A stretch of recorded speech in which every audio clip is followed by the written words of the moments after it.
Mesdames, Mademoiselles et Messieurs, bienvenue sur le journal de ce jour. Le chef du comité de défense nationale et de sécurité du Parlement libyen, M. Talal Mayhoub, a déclaré qu'un comité sera formé auquel participeront les élites libyennes des trois régions, examiner tous les accords conclus par le soi-disant gouvernement d'accord national avec la Turquie. De plus, le comité commencera ses fonctions après avoir concerné la nouvelle autorité sur la formation d'un nouveau conseil présidentiel du gouvernement et de la stabilité du pays, indiquant qu'il examinera tous les accords traités en raison de leur illégalité et de leur non-respect des stipulations. Le député Aïssa Medjani a déclaré qu'une délégation de la Chambre des représentants libyens s'est rendue au Maroc pour participer à des dialogues politiques avec le Conseil d'État au Maroc aujourd'hui.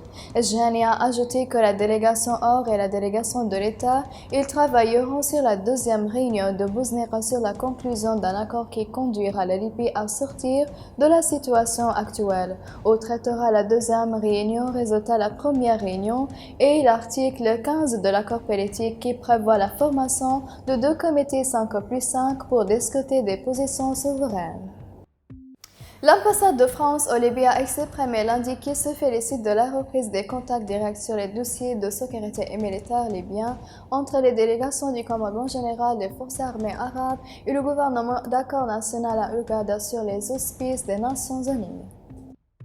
Le chef de la société pétrolière et gazière de Sirte a été informé lors d'une visite d'inspection de la raffinerie de Marcel Brega de l'avancement de travaux alors que la société commençait ses activités après la levée du statut de force majeure par la National Oil Corporation, ce qui a permis à la société de Sirte de commencer son activité opération.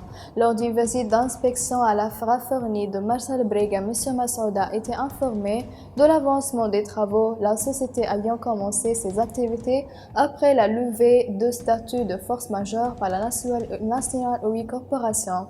En outre, M. Massouda a expliqué que l'entreprise était en mesure de produire du carburant léger diesel à un taux de 2400 barils par jour, équivalent à 350 000 litres à 400 litres par jour, ce qui contribuera à résoudre le problème du diesel crise du carburant et contribuera à annuler les problèmes de panne d'électricité.